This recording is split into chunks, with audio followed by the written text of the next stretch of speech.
I'm going to discuss a handful of interesting cases of laryngology. You can decide how interesting they are. I thought they were at least moderately interesting. I don't have anything to disclose. Maybe next year I will. All right, so first case is a patient who came in and asked, Doctor, why does food keep going into my nose? So this is an 18-year-old female who presented with 4 months of progressive dysphagia. She primarily complained of nasal regurgitation of food and drink. Food was getting stuck in her nose when she was swallowing. She was coughing with all PO intake. She reported 20 pounds of weight loss in the last 4 months.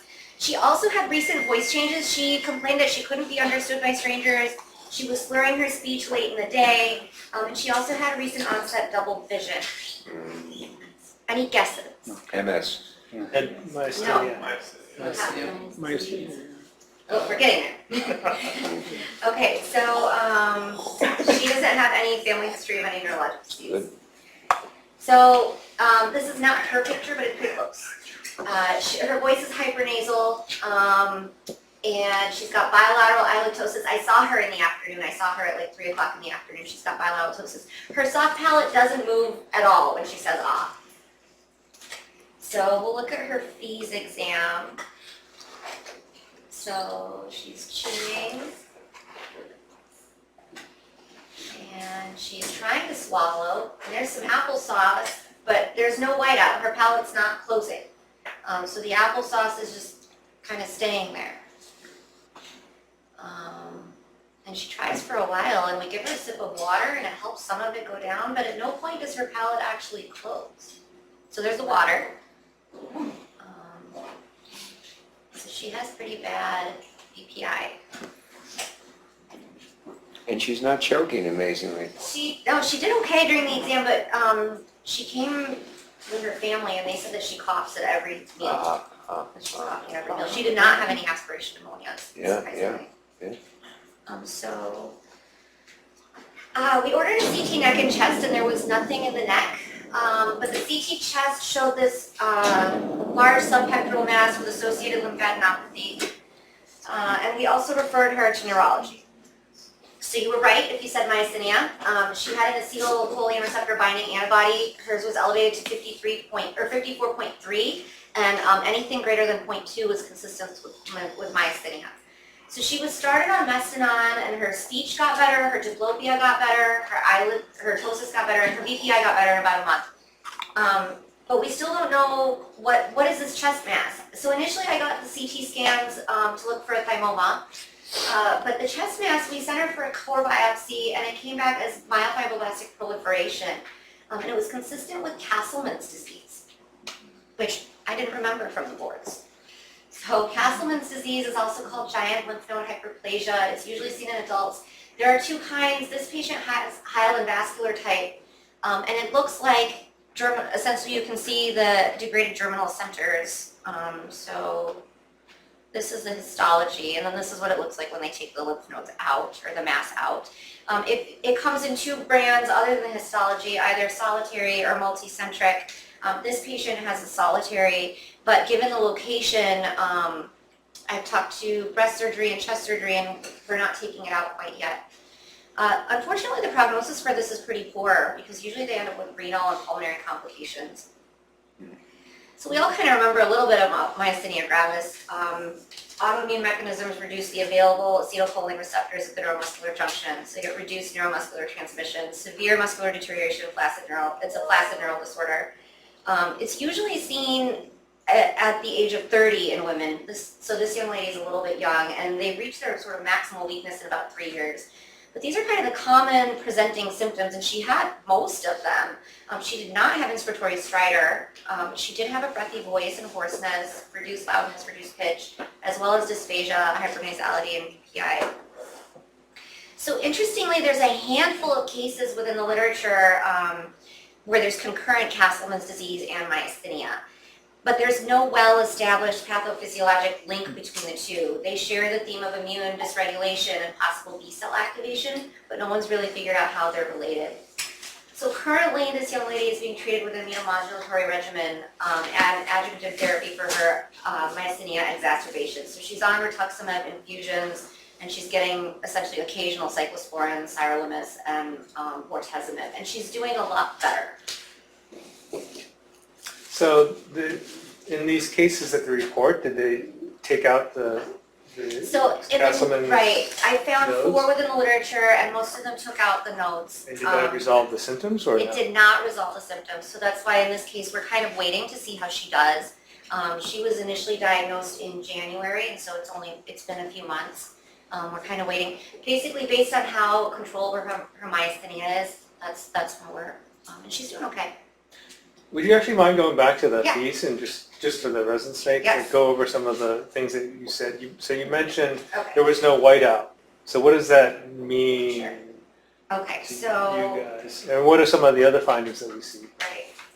So when we swallow, our soft palate elevates and it meets the posterior pharyngeal wall. And so when you're doing a FEES, that creates a period of time called a whiteout when you can't see anything because the scope is obstructed by the soft palate elevating. But this patient, because her soft palate never meets her posterior pharyngeal wall, we don't actually see the whiteout happening. What we do see is a lot of molecular residue. So all this applesauce that is collecting at the base of tongue and around the epiglottis, that's all molecular residue. In addition, she has ventricular residue, so basically around her voice box and around her larynx. And she does not have any penetration or aspiration, so There was She penetration. just had Before. penetration, yeah, There's big old penetration glob, before, yeah. big old glob of penetration. sorry I missed it. This is the cookie, so the white stuff is her eating the Lorna-Doone. And then we're gonna give her a sip of water, and it helps some of it go down. So you see the UES opening, which you don't often see. Mostly because everything's blacked out. Right, whited it's during out the at time. whiteout, exactly. So you actually can see her UES opening, which is kind of cool, but not good. And then the first hint is when you first get in there, there's just a big pool of secretions in the So much piriform sinus Yeah, before you even started the FEES. So anytime you see that much secretions pooled, you have to be suspicious that there's something wrong. You don't necessarily know what it is, but right. you got to be. There's the penetration. Here's the, right. Yeah. Mm. So, okay. And can I make a point Yes. about the whiteout piece? Yes. So the other thing about the whiteout, this patient doesn't have velopharyngeal closure, but oftentimes when you're doing a FEES, your scope is down past the velopharyngeal port and you're going to be further down in the pharynx. So the whiteout usually is more reflective of tongue base to pharyngeal wall constriction, so you can see the lack of whiteout from either of those problems. Okay, thank you. No problem. Okay, so next, so cases 2 and 3 are together. So the first one, patient A, is a 31-year-old female who presented with a clicking sound from her throat and soft palate twitching as well as facial pain. Her review of systems from a neurologic perspective is negative, and she came with an MRI brain from the outside physician that was without pathology. She denied any history of a stroke, a head injury, recent URI, multiple sclerosis, or any other neurologic diagnoses. And so this is her exam. So she's not talking here. That's just her breathing. She's literally just sitting at rest, and her larynx keeps moving. Wow. Yep. So we'll Is there such a thing as laryngeal myoclonus? yes. No kidding.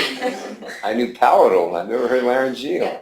So our second patient is a 70-year-old female, and she has a severe rhythmic dystonia, occasional voice breaks, and throat tightness. And unlike the first patient, she does have a neurologic past medical history. She's had several TIAs, two that we know of, but maybe more. She's noted to have rhythmic contractions of her pharyngeal walls. Hear this one. Interesting. Consistent with vocal tremor upon phonation, but at rest, she has laryngeal myoclonus, so her bilateral vocal folds are having rhythmic contractions. So she's got two things going on. So there's the rhythmic contractions of her vocal folds. Huh. Interesting. So she's not phonating, she's literally just sitting there, and her larynx keeps moving. And that's... Did either of them have similar movement of the palate? Getting there. Oh, okay, sorry. Didn't mean It's to. fine. It's fine. Laryngeal hyperfunctional movement disorders include laryngeal myoclonus, tremor, and dystonia. Myoclonus is defined as a sequence of repeated, non-rhythmic, brief jerks because of sudden involuntary contraction or relaxation of one or more of the muscles. So laryngeal myoclonus usually presents as a type of brainstem or a brainstem type myoclonus, which involves multiple pharyngeal muscles, commonly referred to as palatal myoclonus. Laryngeal myoclonus is distinguished from laryngeal tremor by the asymmetric velocity of the jerk reflex cycle. So as tremor is a rhythmic movement back and forth, symmetric velocity basically. So the isolated vocal fold myoclonus is a unique and rare laryngeal movement disorder. So there's a continuous EMG tracing from laryngeal myoclonus on the top. I can find, yeah. So this one's from the laryngeal myoclonus on the top, and there's a tracing from the right adductor group, and on the bottom is from the left adductor group. And so this was recorded using a unicentric needle. So in myoclonus, it's uncontrollable repetitive movements of one or both of the vocal folds. Tremor is alternating or synchronous contractions of the antagonist muscles. So if you can tell the difference when you look at them, whether it's tremor or myoclonus, really. But there's two types of myoclonus also. So there's essential myoclonus, which is the first patient that we looked at. And so that involves tensor belli palatini, the trigeminal nucleus. There's audible clicking. So that first patient, even I could hear the clicking. It disappears when they sleep, and there's usually no lesion on the MRI, and that responds to sumatriptan. Oh. The second patient, it involves the levator palatini. It can involve the facial nucleus and nucleus ambiguus, and that persists during sleep. It involves hypertrophy of the inferior olive, and the contractions of the muscle are outside the soft palate. The symptomatic kind is a more common one, and it results from, they have vascular lesions or MS or brainstem tumors, so they have something that you can find essentially. So this is the Guillain-Barré triangle. It's located in the brainstem. Palatal myoclonus is caused by lesions disrupting this triangle between the dentate nucleus, the red nucleus, and the inferior olivary nucleus. So we see that this triangle is represented in the schematic, but then in the whole organ section of the brain. So that's where it sits in the brain. And this is kind of what we're looking for. So the inferior olivary nucleus is one stop in this triangle, and it acts as a relay center for the signals to the cerebellum. A constant pathologic finding is a hypertrophic degeneration of the inferior olivary nucleus in the medulla oblongata. The degeneration may be secondary to primary lesions of the pathways connecting the brainstem nuclei. So the laryngeal motor cortex overlaps the lower lateral facial portion of the motor cortex. And stimulation of the motor cortex leads to bilateral adductor activity and abductor inhibition. Given the overlap of these two motor cortices, it's common that patients with laryngeal myoclonus will also have facial myoclonus. So that's like, if you remember back to the first patient, she had facial pain. She didn't have a myoclonus, but she also had facial pain. So the nucleus ambiguus is the crux of the laryngeal motion signaling. It's located in the midbrain with an area known as a reticular formation. So that's what we see here. And the reticular formation is a loose network of nuclei throughout the medulla, the pons of the midbrain, containing cardiac, vasomotor, respiratory centers, as well as a vocal pattern generator. So that's why it's key. The vocal pattern generator extends from the nucleus ambiguus down to the caudal medulla and to an area called the nucleus retroambiguus. So the differential diagnosis for laryngeal myoclonus is broad. Our first consideration is a cerebrovascular event. The blood supply involved can include the pica and the superior cerebellar artery.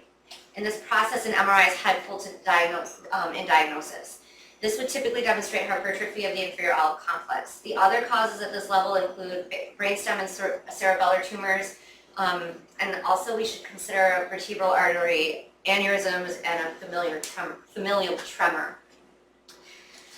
So next we think about the cortical epileptic process, and this can be precipitated by encephalitis, syphilis, and malaria.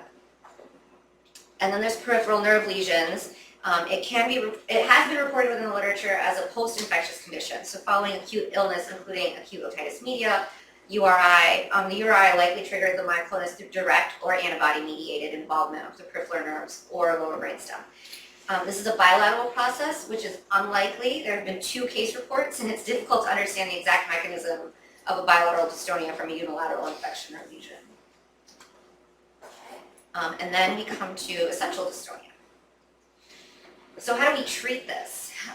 There's many treatment options. There's behavioral treatment options, so speech pathology, but it doesn't really make the cause go away, but it's more of a management mechanism.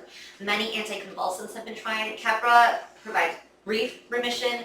Tegretol and dilantin have a lot of side effects, as well as sedatives. So, a 2004 Laryngoscope article by Blitzer et al. Described the most effective method for botulinum toxin injection for treating palpable myoclonus. Their study followed 6 patients, 3 of whom had concomitant pharyngeal myoclonus, and it suggested the starting dose is 2.5 units injected transorally into the tensor veli palatini at the pterygoid hamulus bilaterally. We suggested that the palatal injection is insufficient to treat the patient's symptoms, then inject the laryngeal adductors, just like we would for adductor spasmodic dysphonia. And the suggested beginning dose for that is 5 units bilaterally. Possible complications for palatal Botox injection include VPI, rhinophonia, dysphagia, and eustachian tube obstruction. So laryngeal myoclonus can occur alone or with palatal myoclonus. The source of dysfunction is within the Guillain-Mollart triangle, so higher level of control is in the nucleus ambiguous, and the Botox injection is the mainstay of treatment currently. Questions about these 2 cases? No, there's a lot of neuroanatomy. Okay. So case number 4, doctor, I feel like I can't take a deep breath. So this is a 54-year-old male who presented with episodic shortness of breath, noisy breathing that was worse when trying to breathe through his nose. It was triggered by coughing, some smells, sometimes cold air, and it improves when he breathes through his mouth. He denies any loss of consciousness or any history of previous intubation. So this is his exam. This one needs volume. Let's see. Has to be through the nose, Okay, but not, see, do you So see how his cords are going he's in? breathing through his nose and his cords are closing. Can you try to go the other way? There. But then he'll tell you he's exhaling. You're doing So when he exhales, his cords open, and when he inhales, his cords come together. That's not how it's supposed to work. Paradoxical. Okay. So this patient has paradoxical vocal fold motion. I chose to present this one because we don't often see it. We talk to patients about it and we think that's what they have, but it's hard to see it on the exam. Sometimes we'll have patients exercise, so I'll have them go outside 801 and run up and down the stairs and then come back in. And sometimes you can see it, but it's hard to kind of catch it on exam. So what it is the obstruction of the airway by a closing or partial closure of the vocal folds during inspiration. It's associated with chronic cough and laryngospasm, and the common symptoms are cough, choking, shortness of breath while sitting comfortably, not talking or exercising. And it's known to have a flattened inspiratory curve on pulmonary testing, pulmonary function testing. There are a couple ways that we treat this, one of which is with Atrovent. And so these 2 methods that I'm going to talk about, they work together, they work hand in hand. So Atrovent is an anticholinergic bronchodilator. In animal studies, it's been shown to inhibit vagally mediated reflexes by antagonizing the action of acetylcholine. So the thought process is that if it acts like this in the lungs, essentially, it will act this way in the throat, in the voice box as well. And so this article published in 2006 was the first reported use of Atrovent to treat PVFM. So then the other sort of mainstay of therapy is respiratory retraining therapy. And it's described by Thomas Murray in this cough handbook.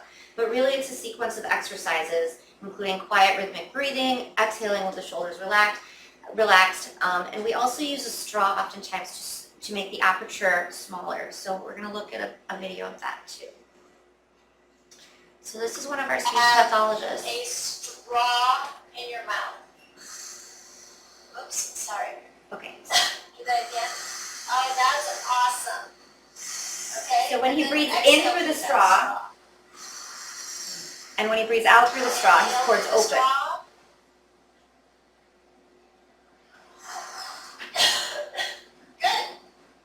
much better. So a lot of this is biofeedback. So the patient's also watching the video. So he's watching and understanding what's going on, but also the straw helps to make the aperture smaller. And so the patient can focus on that and it opens the cords rather than allowing them to close. Heather, do you have any? I think the interesting thing about this case is that he does worse when he's breathing through his nose, which is usually the opposite. Opposite what? Yeah, normally that's one of the strategies that we use with It's them. to take a deep breath Is through to your nose, yeah. taking quick sniffs through the nose because it helps to pop the arytenoids open usually. Yeah. So that's sort of an interesting variant that I haven't seen. But Yeah. usually the therapy is very effective, partially because they've been dealing with it usually about 2 years before diagnosis, and just knowing that they don't have some serious medical condition and that they can change it by doing a breathing strategy. It gets rid of the anxiety, gets rid of the cyclic factor. So they're fun to work with. It's one of the things I miss. Okay. Okay. So any other questions? Comments? So we'll keep going as long as I don't remember. So case 5. Why doesn't my voice sound like it used to? So this is a 69-year-old male who presented with 7 weeks of mild hoarseness and cough.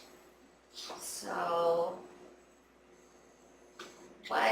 what looks abnormal here? Contact granule. Rustin. So a vocal process granuloma? It is a mass. It is not a granuloma. Anybody else want to guess what it is? No, it doesn't look papilliferous. It looks smooth. Catalytic lesions. Yeah. So that is what we're looking at is on the vocal process. So it's right here. Okay. So this patient had a 2-pack per day smoking history for 5 to 10 years. So I decided to biopsy this. And in the in-office biopsy, it came back as a squamous cell carcinoma. So then we went to the OR to try and excise it, and the mass came off the pericardium, but the final pathology was carcinoma in situ, no invasive carcinoma. It was completely excised and negative margins. So that's good for the patient. But this is interesting because the posterior commissure is generally protected in terms of laryngeal cancer. It's very rare to find a cancer that comes from the posterior commissure. And that's because there's increased levels of carbonic anhydrase in the posterior commissure as compared to the anterior vocal fold locations. So this is thought to be protective against LPR-induced cancer. In this case, the lesion looked funny and he had a smoking history. So rather than thinking it was a granuloma, I thought it deserved a biopsy. So even though in the end it was a CIS, that's still unusual in this particular location. So, Ed, have you seen bladder cancer? No, I've never seen that before. I would also say that doesn't really look like a granuloma. Right, yeah. So like, you go like, I think it's a good lesson, like you go like, well, I know stuff that arises in the posterior commissure, granulomas arise there. Yeah. Like, it doesn't look like a granuloma, but granulomas arise in the vocal process, so it must be a granuloma. Avoid that, Yeah, So I think it was good to biopsy it. It just doesn't look right. It doesn't look right, exactly. And so the resolution here is not that great, but it had a lot of little punctate lesions in it. It just didn't look right. Okay. It's interesting that they called it squamous cell carcinoma, not at least carcinoma in situ, because most of the time when you send a little biopsy and from an office biopsy, it's very superficial, and they won't call invasion because you don't see the basement membrane. Yeah. So it's interesting that they called it carcinoma in situ. They didn't call it at least carcinoma in situ. And I agree with Ed, is that it doesn't look like a typical granuloma. Right. So you can't always assume. I've had one patient that presented like that at the VA who it looked more like a granuloma. I treated it for a while. I excised it after it didn't go away, and it came back as, I think, some inflammation consistent with granuloma, and then a few years later it came back again. And the second time it came back as carcinoma. It transitioned. So this one, why does my voice keep cracking? I'm too old for that. So this is a 63-year-old professional voice user. He's a politician who at the time of presentation was actively campaigning, and his voice kept cracking while he was giving speeches. He had this suspected right vocal fold nodule, which you can see intermittently. It's right in here. But so we tried voice therapy, and he didn't get better. His voice was still cracking. So we took him to the operating room, did a DL, and intraoperatively there were several small masses on the superior and inferior surface of the vocal folds. So frozen demonstrated dysplasia. So then I just kind of removed all of the dysplasia. Basically anything that looked abnormal, I took it off cold. And have been following with regular follow-up. He did require in-office augmentation. So this is his 1 year post-op.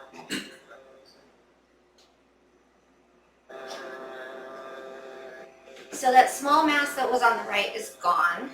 His cords look a lot healthier. He continues to have some vocal fatigue after prolonged use. He's probably ready for his second augmentation.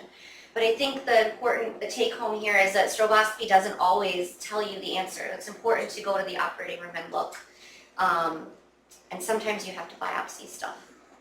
I think it's interesting that you have a politician there who you're recording what he's saying, and it's making perfect sense for a politician. Right. Fabulous. Okay. So this is what I liked Heather's last case. So this is a Zenker's diverticulum in a patient who's had an ACDF. 54-year-old female with progressively worsening dysphagia. She's had 2 spine surgeries in 2010 and 2017. She had an esophagram in 2013 with 2 small outpouchings in the proximal esophagus, suggestive Zenker's diverticulum, but no intervention followed that. So then she had a modified 5 years later that documented a Zenker's measuring 3 centimeters. In the transverse dimension and 3 in the AP. So here's her imaging.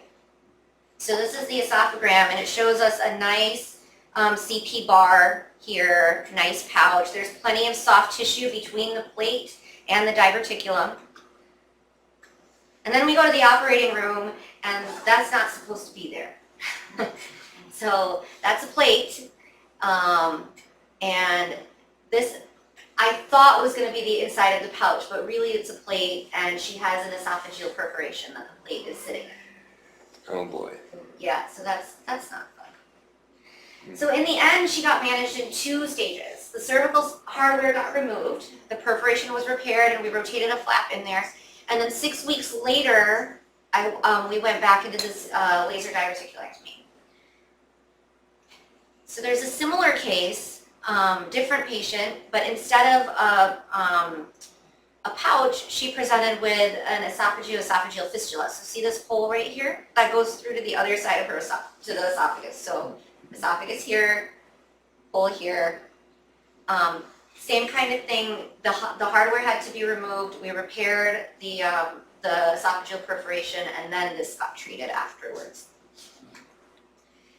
So esophageal diverticulum associated with ACDF hardware is probably a perforation unless you've proven otherwise with endoscopy. So this is part of the reason I like to do a T&E in the office, look in the esophagus in the office while they're there, because if the hardware is exposed, I'm probably going to see it.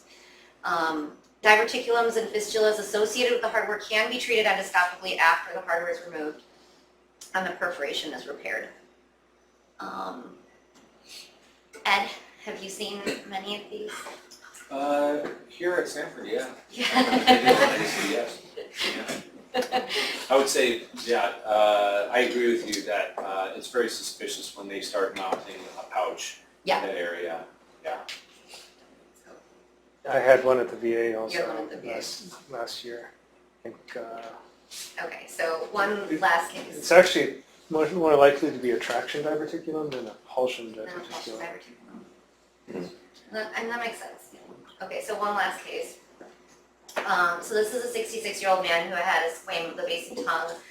Was treated with chemoradiation and then presented with dysphagia much after. He was eating soft foods, but having difficulty with solids. So on laryngoscopy, he had extensive radiation changes. His epiglottis was enlarged, and it had this ulceration here in the corner. In-office biopsy of the ulceration was severe dysplasia versus CIS. He had moderate to severe molecular residue, some improvement with chin tuck, and he was able to flush with a liquid assist. So this is still, it's not a video. So this is his modified. So you can see he has a lot of residue, molecular residue.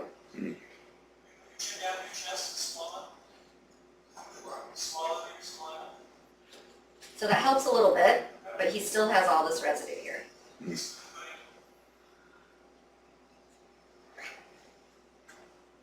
So his epiglottis is thickened, it doesn't deflect, he has molecular residue, he has trace penetration but no aspiration. So the plan was to take him to the operating room to just remove the dysplasia essentially. But the question is what's going to happen to his swallowing. So this is how I do this. The epiglottis is visualized with the Lymph and the microscope, and I use a CO2 laser to remove this portion of the epiglottis, so essentially the superior, resecting halfway between the hyoepiglottic ligament and the tip of the epiglottis. So about 25% of the entire epiglottis gets removed, and then the suction cautery is used to stop any bleeding that may happen. So the final pathology on the epiglottis was mucosal ulceration, no dysplasia, no malignancy. His phase was improved, pharyngeal phase, very mild coating of the surgical site, and this is 1 week post-op, no penetration or aspiration. Then he got a follow-up modified.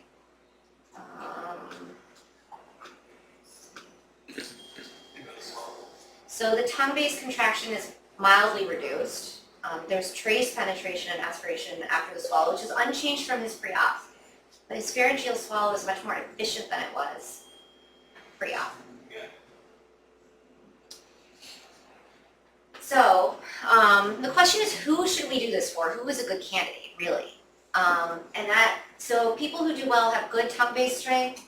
A thickened epiglottis that's unable to deflect is one of the indications. Molecular residue, oral and nasal backflow, but they're not people who are penetrating or aspirating. If they're already penetrating or aspirating, it's not a good idea. Negative indicators, basically aspiration before the swallow, significant penetration unmodified. People who have nasopharyngeal cancer or surgical resection of the base of tongue. So anybody whose base of tongue is already compromised, not a good idea. And patients who had nasopharyngeal cancer, because they just don't have the propulsive forces really to compensate. So what I've been looking at lately is the epiglottic to pharyngeal diameter ratio. So the distance from A to C versus A to B versus B to C, and how does that impact the swallow? The UCLA group has done 95 cases and have demonstrated swallow improvement in 70 to 80%. I've probably done 4 or 5 cases. I'm very cautious about who I do this for, but what I'm looking at is this ratio and how thick the epiglottis is, essentially. Questions? I just have a question about how you do the ratio, because we are doing a lot of work looking at edema, laryngeal edema, and depending on where you stop the camera or where you're taking, you can have a very massive difference. Exactly. So how do you control for that when you're doing this? What's your methods? So basically, I'm trying to find the middle of the epiglottis, essentially, the middle of the lip. Is it at a point like during inspiration, during phonation? Like, is there a certain thing that you're doing to control for anything that might be impacting pharyngeal Right, diameter? so I'm trying to do it during inspiration, but really what I'm interested in is their swallow. So I'm looking for a point where they're sitting still, essentially. They're not really doing anything, but I'll have them take a big breath in, and then I want to see. Make sense? Yeah. The other interesting part of this is I'm also interested in the posterior pharyngeal wall thickness, and that's something that we can measure on the modifieds. And does that impact their swallow function and the epiglottis ability to tilt? So, That's the reason for the penny for the residents. yeah, right. So Yeah. I've never fully understood what we think is the kind of physiologically what's happening that, the epiglottictomy helps. So in this patient, his epiglottis wasn't inverting. It wasn't turning over, so he was collecting stuff in his vallecula. He was collecting, so if we remove the superior portion of the epiglottis, there was no longer an obstruction between his vallecula that the bolus had to pass over, essentially. But typically the bolus doesn't pass over the epiglottis, it passes around. Right, but he doesn't have The lateral gutters. channels either. Right, so would surgery to open up the channels That may also help, yeah, without, without removing, without, you know, increasing our risk of penetration? yeah, I think that's definitely a consideration. Because see here, he doesn't have any lateral channel on the left. He has a little bit on the right, but that's not consistent. So, and that's also where the ulceration was, but, So I think the other thing I think about with these Yeah. is so many of these are lymphedema, and if you manage the lymphedema, can you get some of the thickness down? right. We're not as good about treating internal lymphedema as external, but there is a group at MD Anderson that's doing some interesting stuff to try to treat internal, so maybe someday that would be That would be interesting to see, because I think a lot of it is, and that's why this is not something that's done in the immediate post-op period. This is something that, you know, I wait at least 6 months, or immediate post-treatment period, at least 6 months, if not over a year, to kind of see if the swelling's gonna go down, and how they're gonna do. Because Otherwise- our study looking at oropharynx cancer patients, 80% of them don't have epiglottic deflection. So the vast majority of patients don't, but most of them still eat, Right, don't they're not on aspirate, don't this, have residue yeah. and such. So it does. Yeah.